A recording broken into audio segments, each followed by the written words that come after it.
Hello everyone, welcome to TWS academy. Good morning সকলকে। প্রতিদিনের মতো আজ আরও একটি নতুন পর্ব নিয়ে তোমাদের সঙ্গে আলোচনা করব। আজকের পর্বটি খুবই দুর্দান্ত হতে চলেছে, কারণ গুরুত্বপূর্ণ কিছু প্রশ্ন এখানে আমরা পশ্চিমবঙ্গের বিভিন্ন প্রতিযোগিতামূলক পরীক্ষায় আসতে পারে এমন কিছু জিকে প্রশ্ন নিয়ে আলোচনা করব। তো আজকের পর্বটি সকলে শেষ পর্যন্ত দেখবে। আজকের সেটটি হচ্ছে 25 এবং প্রতিদিন ক্লাস দেখতে, ফ্রি ক্লাস দেখতে আমাদের the way of solution channel এবং আমাদের TWS একাডেমি চ্যানেল দুটি সাবস্ক্রাইব করে রাখো এবং আমাদের সঙ্গে থাকো।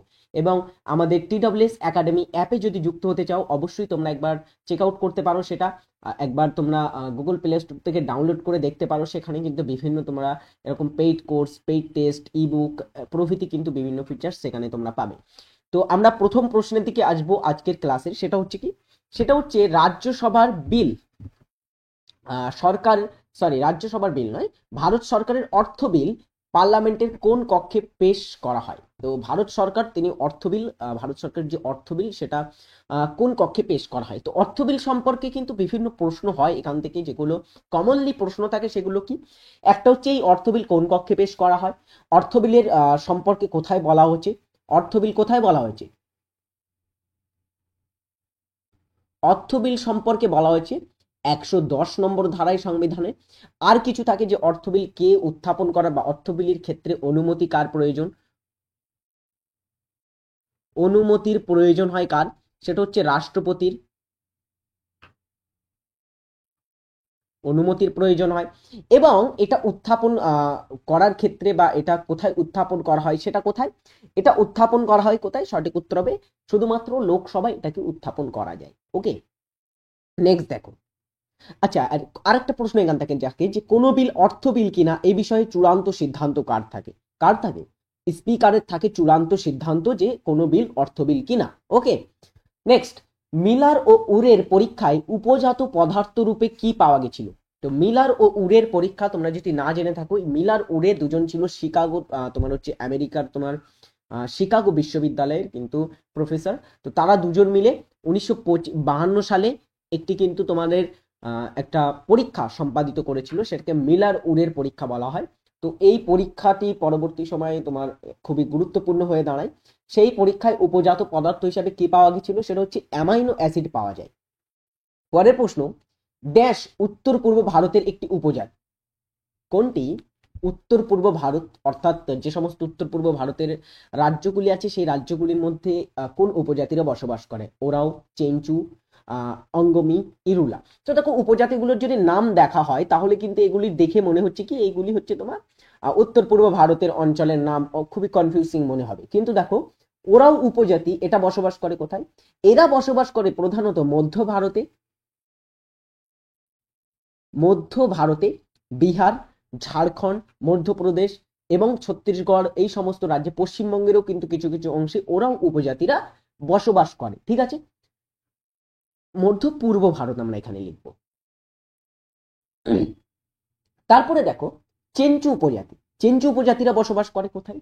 চেঞ্চু উপজাতি এটা প্রধানত হচ্ছে কি দক্ষিণ ভারতের একটা কি, দক্ষিণ ভারতের উপজাতি। কোথায় দক্ষিণ ভারতের?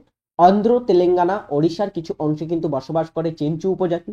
এখানে অঙ্গমি যে উপজাতিটা দেখতে পাচ্ছ, অঙ্গমি উপজাতি, এটা কিন্তু উত্তর পূর্ব ভারতে বসবাস করে, প্রধানত এটা নাগাল্যান্ডে বসবাস করে।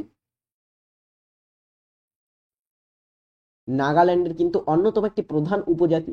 আর ইরুলা উপজাতিটা, এটাও মনে রাখো, এটা হচ্ছে দ্রাবিড় জনগোষ্ঠীর একটা উপজাতি, যেটা দ্রাবিড় যে রাজ্যগুলি আছে, তামিলনাড়ু, কেরালা, কর্ণাটক, তারপরে যে হায়দ্রাবাদ, ওই সরি যে তোমার হচ্ছে অন্ধ্রপ্রদেশ, ওই সমস্ত রাজ্যগুলিতে এটা বসবাস করে। তো এটাও আমরা দক্ষিণ ভারত লিখব।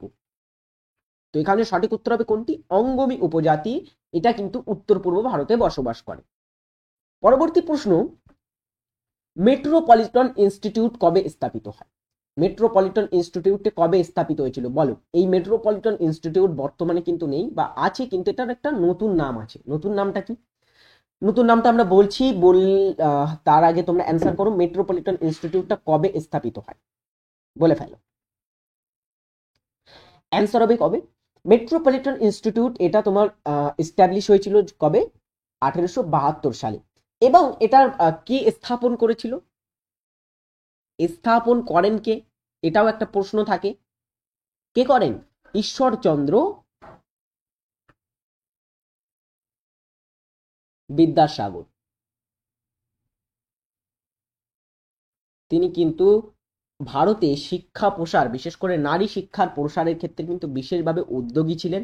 এবং এই যে মেট্রোপলিটন ইনস্টিটিউট, এটা পরবর্তীতে কিন্তু নাম পরিবর্তন হয়ে করা হয়েছিল বিদ্যাসাগর কলেজ। তাহলে এটার বর্তমান নাম কি? বিদ্যাসাগর কলেজ। এবং এটা কবে নাম পরিবর্তন করা হয়? 1917 সালে পরিবর্তন করা হয়। ওকে, নেক্সট, অসহযোগ আন্দোলনের সময় অযোধ্যায় কৃষক আন্দোলনে কে নেতৃত্ব দেন? তো অযোধ্যা কৃষক আন্দোলনের নেতৃত্ব দিয়েছিল অসহযোগ আন্দোলনের সময় কে? তো আমরা প্রথমে দেখব অসহযোগ আন্দোলনের সময়কাল কখন ছিল। অসহযোগ আন্দোলনের সময়কাল কখন ছিল? এই অসহযোগ আন্দোলন কখন হয়েছিল? 1920 থেকে 22 সাল পর্যন্ত অসহযোগ আন্দোলনের সময়কাল ছিল। তো এই অসহযোগ আন্দোলন চলাকালীন একটা আন্দোলন হয়েছিল উত্তর ভারত, বিশেষ করে উত্তরপ্রদেশে। উত্তরপ্রদেশ, অযোধ্যা হচ্ছে উত্তরপ্রদেশের মধ্যে আসে। তো এই উত্তরপ্রদেশে একটি তোমার আন্দোলন দেখা যায়, যেটাকে আমরা একা আন্দোলন নামে চিনি। কি আন্দোলন? একা আন্দোলন বা ঐক্য আন্দোলন, যেটা সংগঠিত হয় 1921-22 সালে। 1921-22 সালে কিন্তু একা আন্দোলনটি সংগঠিত হয়েছিল, যার প্রধান নেতৃত্ব কারা দিয়েছিল?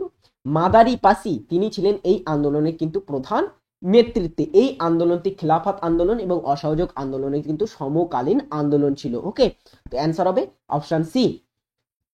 হাইড্রার শাসঙ্গের নাম কি? হাইড্রা এমন একটি প্রাণী, আমরা দেখেছি হাইড্রার ক্ষেত্রে তোমার হচ্ছে বিভিন্ন কিন্তু আলাদা কিন্তু বিভিন্ন জিনিস দেখা যায়। যেমন হচ্ছে হাইড্রার বিভিন্ন প্রাণী তোমার অন্তঃকোষীয় বহিঃকোষীয় পরিপাক দেখা যায়, কিন্তু হাইড্রার ক্ষেত্রে কি তাদের কিন্তু এই অন্ত বহি দুই কোষীয় কিন্তু পরিপাক দেখা যায়। ঠিক আছে, তো হাইড্রার শ্বাসযন্ত্রের নাম কি? হাইড্রা জলজ প্রাণী একটি, তো হাইড্রার শ্বাসযন্ত্রের নাম হচ্ছে কি? এটা হচ্ছে দেহতল। নেক্সট, ভারতের উন্নয়নের জীবনরেখা বলা হয় ড্যাশকে? কোনটিকে ভারতের উন্নয়নের জীবনরেখা বলা হয়? সড়ক পথ, বিমান পথ, জলপথ আর রেলপথ।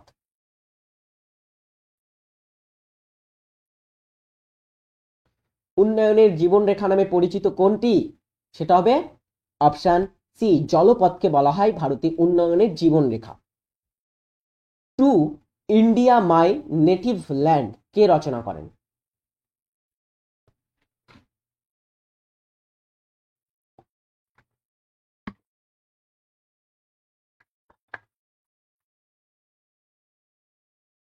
Two India my native land, এই গ্রন্থটি রচয়িতা কি? সেটা হচ্ছে ডিরোজিওর লেখা কিন্তু এই গ্রন্থটি। ঢাকা অনুশীলন সমিতি, 9 নম্বর প্রশ্নটা দেখো, ঢাকা অনুশীলন সমিতির প্রতিষ্ঠাতা কে ছিলেন? তো প্রথমে আমরা দেখি অনুশীলন সমিতিটা কি। অনুশীলন সমিতি হচ্ছে কি? এটা একটা কিন্তু আলাদা তোমার হচ্ছে সংগঠন ছিল, যেটা হচ্ছে তোমার বাংলায়, তৎকালীন যে বাংলা ছিল সেই বাংলায় প্রতিষ্ঠিত প্রথম বিপ্লবী সংগঠন ছিল অনুশীলন সমিতি। অনুশীলন সমিতি 1902 সালে অনুশীলন সমিতি প্রতিষ্ঠা হয়।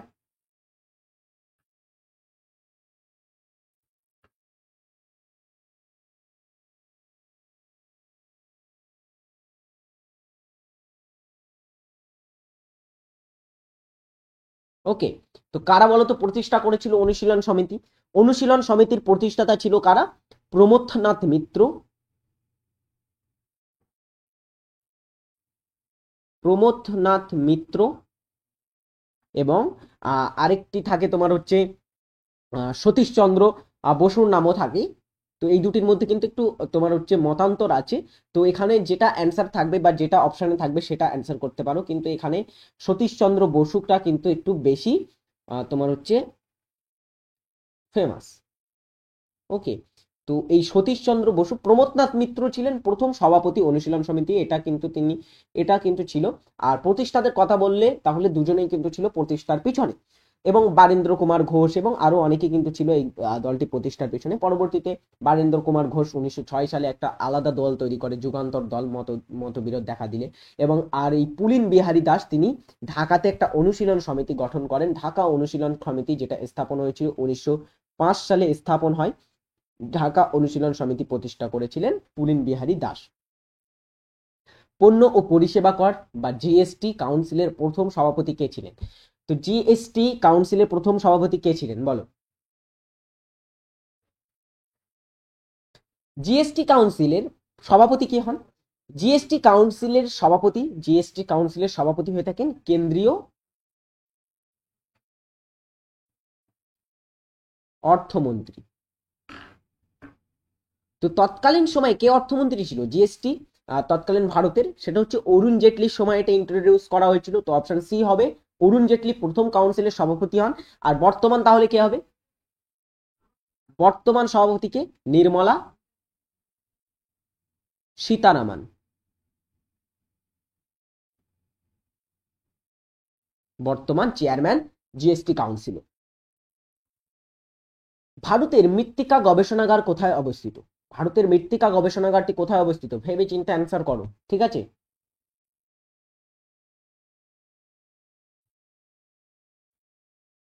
সঠিক উত্তর কি হবে? ভারতের মৃত্তিকা গবেষণাগারটি অবস্থিত হচ্ছে তোমার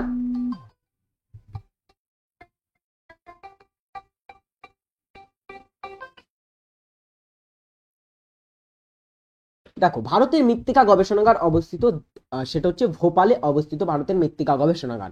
নেক্সট, মৈকাল পর্বত কোন রাজ্যে অবস্থিত? মৈকাল পর্বত কোথায় অবস্থিত? এই প্রশ্নটি কিন্তু পরীক্ষায় এসেছে। মৈকাল পর্বতটি কোথায় অবস্থিত?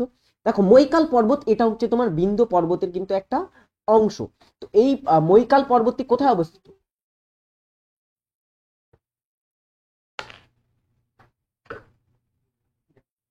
অ্যান্সার হবে কি? মৈকাল পর্বতটি অবস্থিত হচ্ছে তোমার, সঠিক উত্তর হবে ছত্তিশগড় রাজ্যে অবস্থিত। পরবর্তী প্রশ্ন, মানুষের কি ধরনের পরিপাক দেখতে পাওয়া যায়?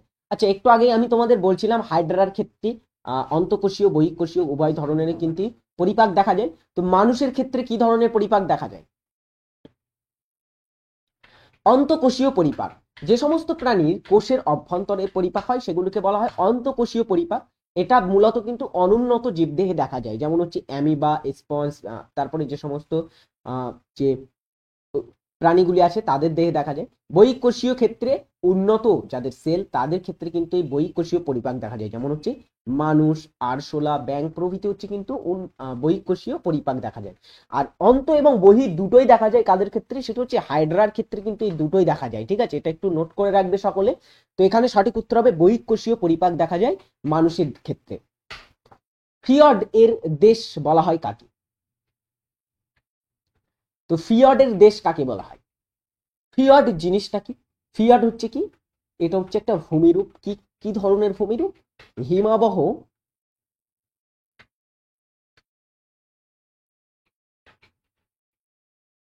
ক্ষয়কার্যের ফলে সৃষ্ট ভূমি।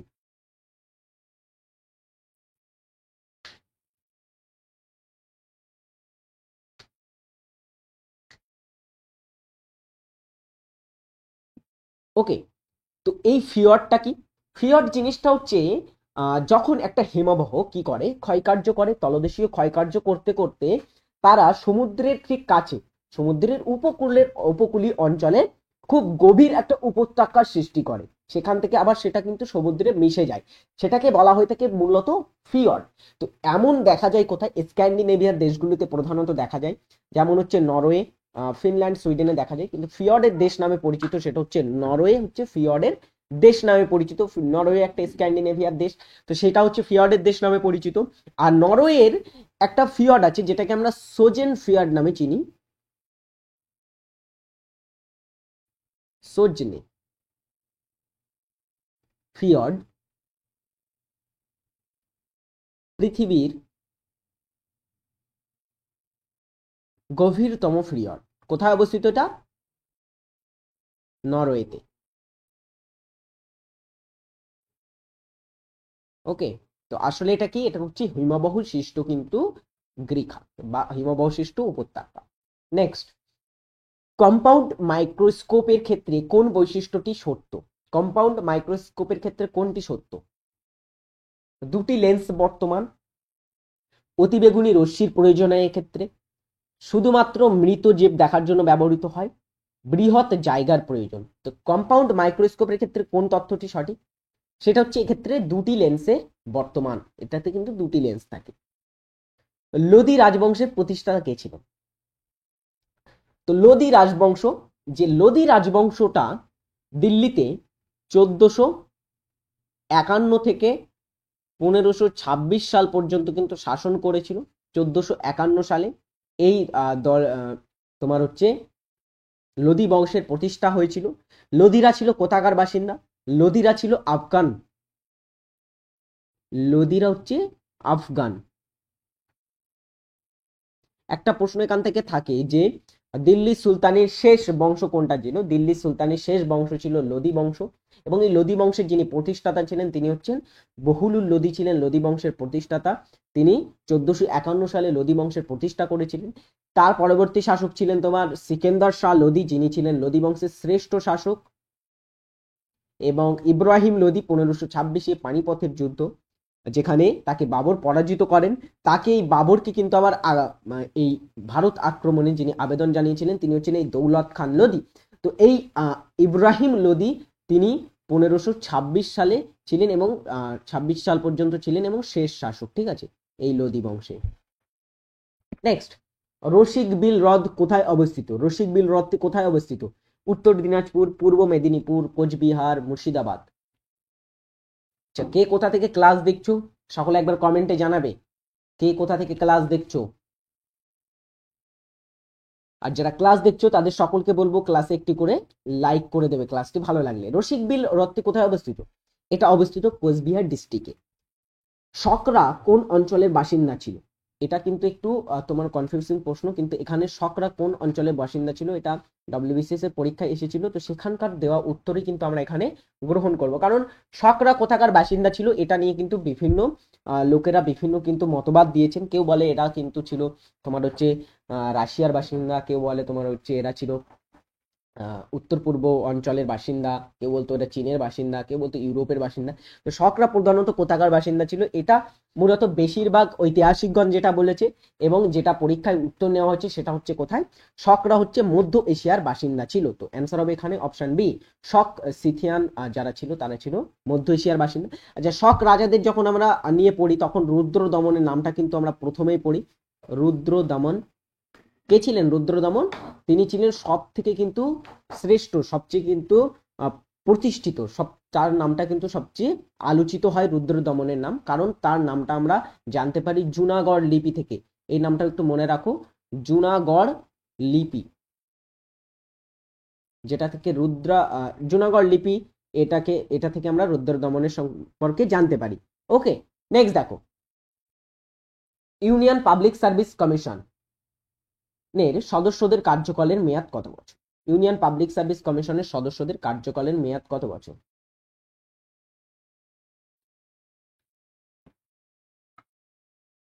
অ্যান্সার হবে কত? সেটা হচ্ছে 6 বছর বা 65 বছর বয়স পর্যন্ত ইউনিয়ন পাবলিক সার্ভিস কমিশনের সদস্যদের কার্যকালের মেয়াদ। নেক্সট হচ্ছে ঘোড়ার প্রাচীনতম আদি পুরুষ হলো কোন? ঘোড়ার প্রাচীনতম আদি পুরুষ বলো। ইউহিপ্পাস, মেরিচিপ্পাস এবং ইকুয়াস মেসোহিপ্পাস। তো ঘোড়ার প্রাচীনতম আদি পুরুষ কোনটি?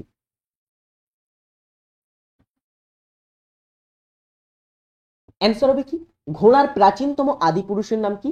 ইউহিপ্পাস হচ্ছে ঘোড়ার প্রাচীনতম আদি পুরুষের নাম।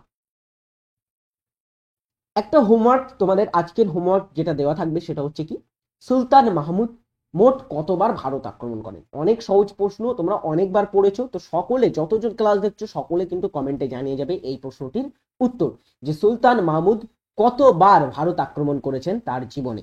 ওকে, তো সঠিক উত্তর সকলে করবে এবং সকলে যতজন দেখছো সকলে করবে। আর যারা দেখছো তাদেরকে আরেকটা জিনিস বলে রাখি, ক্লাসে একটা করে সকলে লাইক করে দেবে, তোমার উপস্থিতি জানিয়ে দেবে ক্লাসে। Next, the Mohammedan Anglo Oriental Defence Association প্রতিষ্ঠা করেন কে?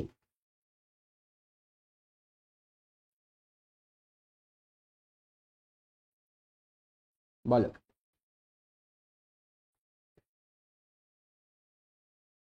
মোহামেডান অ্যাংলো ওরিয়েন্টাল যে কলেজ ছিল সেটার স্থাপন কে করে?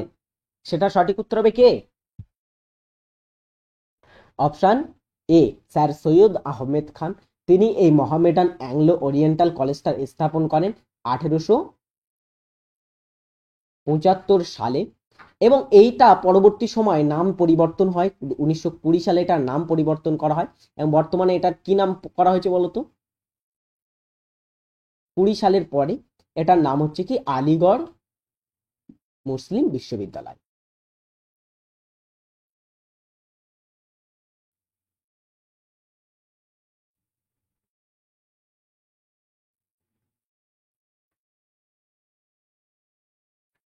ওকে, নেক্সট, কোন কমিটি স্থানীয় স্বশাসনের জন্য সুপারিশ করেছেন? তো কোন কমিটি স্থানীয় স্বশাসনের জন্য সুপারিশ করে? তো ভারতীয় সংবিধানের 40 নম্বর ধারা, যেখানে তোমার হচ্ছে এটা হচ্ছে তোমার যেটা আসে তোমার ডিপিএসপির মধ্যে আসে 40 নম্বর ধারা, যেই 40 নম্বর ধারায় কিন্তু বলা হয়েছে ভারতীয় সংবিধানের যে স্থানীয় স্বশাসন গড়ে তোলার পঞ্চায়েত ব্যবস্থার কথা সেখানে উল্লেখ করা হয়েছে। সেই হিসাবে 1957 সালে একটা কমিটি গঠন করা হয়, যেই কমিটিকে বলা হয় তোমার হচ্ছে বিভিন্ন যে রুরাল লেভেলের, যাতে সরকারের যে প্রকল্পগুলো আছে সেগুলো ছড়িয়ে পড়তে পারে, তাদের কাছে পৌঁছানোর জন্য কিন্তু সরকার একটা কমিটি গঠন করে, তাদেরকে দায়িত্ব দেয়, ঠিক আছে। তো সেই ক্ষেত্রে তারা একটা রিপোর্ট পেশ করে 1957 সালে। সেই রিপোর্টে তারা কি বলে যে ভারতে কিন্তু একটা এই পঞ্চায়েত ব্যবস্থা গড়ে তোলার কথা। তো এই স্বশাসন ব্যবস্থার যে সুপারিশ করেছিল সেটা হচ্ছে বলবন্ত রায় মেহতা কমিটি, যেটা পরবর্তী সময়ে কার্যকর হয়। 1958-তে এটাকে কিন্তু অনুমোদন দেওয়া হয়েছিল এবং এটা পরবর্তীতে প্রথম কার্যকর হয়েছিল 1959-এ রাজস্থানের নাগর ডিস্ট্রিক্টে। তো এটা তোমরা জানো নিশ্চয়ই, সেখানে প্রথম পঞ্চায়েতি রাজ ব্যবস্থার সূচনা হয়েছিল। ওকে, এবং পরবর্তীতে 73তম সংবিধান সংশোধনের মাধ্যমে 1992 সালে এটাকে সংবিধানে যুক্ত করা হয়। নেক্সট, সব লাল হো জায়গা উক্তিটি কার? সব লাল হো জায়গা উক্তিটি কে দিয়েছেন?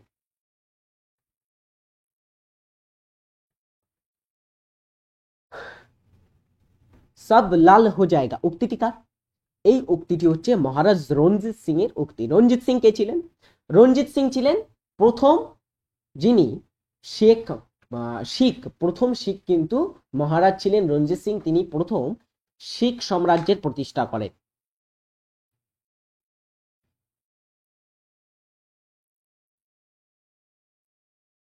স্থাপন করেন এবং 1801 সালে তিনি মহারাজ উপাধি নিয়ে কিন্তু সিংহাসন আরোহণ করেছিলেন।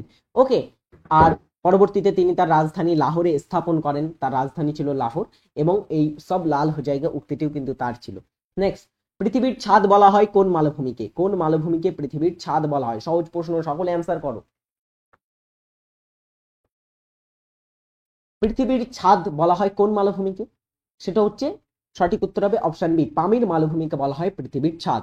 নেক্সট, সাতবাহন রাজাদের সমকালীন একটি উল্লেখযোগ্য বন্দর ছিল সোপারা, তাম্রলিপ্ত, কালিকট, কোচিন। তো সাতবাহন দের সময়কার সাতবাহন বংশ যেটা হচ্ছে তোমার প্রতিষ্ঠা কে করেছিলেন? প্রতিষ্ঠা ছিল সিমুক। সাতবাহন বংশের প্রতিষ্ঠাতা সিমুক, যিনি শুঙ্গ ও কান্ব বংশের অবসান ঘটিয়ে সাতবাহন বংশের প্রতিষ্ঠা করেছিলেন। তো এই সাতবাহন বংশ, যেটাতে প্রথম সাতকর্ণী, তারপরে গৌতমীপুত্র সাতকর্ণীর নাম আমরা নিশ্চয়ই শুনেছি। তো তারা কিন্তু পরবর্তীতে শাসন করেন। তো তাদের সমকালীন একটা যে তোমার হচ্ছে বন্দর ছিল, প্রধান বন্দর, সেটা কোথায় বলতো? অ্যান্সার হবে কোথায়? সেটা হচ্ছে তাদের রাজধানী বলছি, বন্দর ছিল সোপারা। রাজধানী যখন বলেই ফেললাম, রাজধানী কোথায় ছিল একটু শোনো। রাজধানী ছিল কোথায় সাতবাহনদের? এটা হচ্ছে পৈঠান।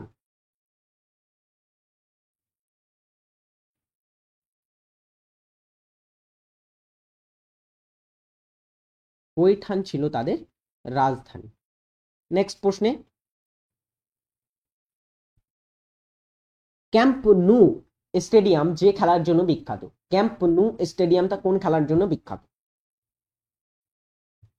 কোন খেলার জন্য বিখ্যাত ক্যাম্প নু স্টেডিয়াম? এটা হচ্ছে তোমার সঠিক উত্তর হবে ফুটবল খেলার জন্য বিখ্যাত। ক্যাম্প নু স্টেডিয়াম বিখ্যাত স্প্যানিশ ক্লাব বার্সেলোনার কিন্তু ঘরের মাঠ, বার্সেলোনার মাঠ। ওকে, হোম গ্রাউন্ড। নেক্সট, দক্ষিণ ভারতে ম্যানচেস্টার কাকে বলা হয়?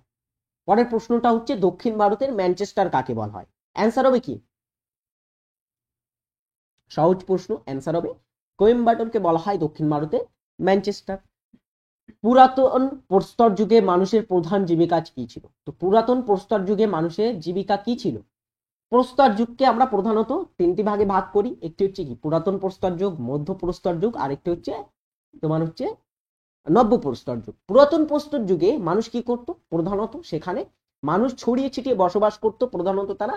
তারপরে তারা একত্রিত হয় কিছু জায়গায় এবং দল বেঁধে তারা শিকার খাদ্য সংগ্রহ করতে শুরু করে। ঠিক আছে, তো অপশন ডি সঠিক উত্তর হবে। শিকার এবং খাদ্য সংগ্রহ ছিল তাদের প্রথম প্রধান জীবিকা। পরবর্তীতে মানুষ কি করে? পরবর্তীতে এই প্রাচীন প্রস্তর যুগে, প্রথম যে পুরাতন প্রস্তর যুগ, তার শেষ ভাগে এসে মানুষ পশুপালন এবং কৃষিকাজের ধারণা পায় এবং মধ্য প্রস্তর যুগে এসে মানুষ কিন্তু প্রথম কৃষি কাজ করার সূচনা বা কৃষিকাজ করা শুরু করে এবং তার পরবর্তীতে আস্তে আস্তে কিন্তু মানুষ বিভিন্ন ইন্ডাস্ট্রিজের দিকেও কিন্তু ছড়িয়ে পড়ে। নেক্সট দেখো, উত্তর পূর্ব অঞ্চলে ভারত ও চীনের সীমান্ত রেখাকে বা সীমা রেখাকে বলা হয় কি?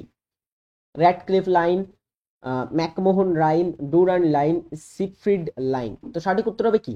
চীন এবং ভারতের সঙ্গে যে লাইন আছে সেই লাইনটির নাম কি? সেটা হচ্ছে অপশন বি, ম্যাকমোহন লাইন। নিচের কোন যৌগটির মধ্যে সমতড়িৎ চুম্বকীয় ধর্ম দেখা যায়? কোন যৌগটি সমতড়িৎ চুম্বকীয় ধর্মযুক্ত? কোন চুম্বক কোন যৌগটি? সেটা হচ্ছে H2O, হচ্ছে সমতড়িৎ চুম্বকীয় ধর্ম যুক্ত। এই ছিল আজকের ক্লাস। আশা করব তোমাদের ক্লাসটি খুবই ভালো লাগলো। আর এরকম ক্লাস প্রতিদিন পেতে আমাদের চ্যানেলটিকে সাবস্ক্রাইব করে রাখো এবং আমাদের TWS একাডেমি অ্যাপে তোমরা যদি যুক্ত না হয়ে থাকো, একবার সেই অ্যাপটা যদি ডাউনলোডও না করে থাকো, একবার ডাউনলোড করে তোমরা সেখানে দেখতে পারো যে কি কি সেখানে ফিচার্স আছে। যদি পছন্দ হয় তোমরা সেখানে ভর্তি হতে পারো। তো সকলে একবার দেখবে। আর যারা ক্লাসটি শেষ পর্যন্ত দেখলে তাদের সকলকে বলবো যে ক্লাসে তোমরা যে হোমওয়ার্ক দিলাম সেটার উত্তর কিন্তু সকলে করে যাবে। ওকে, সকলে ভালো থাকবে, সুস্থ থাকবে, নিজের খেয়াল রাখবে আর পরিবারের খেয়াল রাখবে। এখানেই ক্লাসটি শেষ করছি আজকের। টাটা।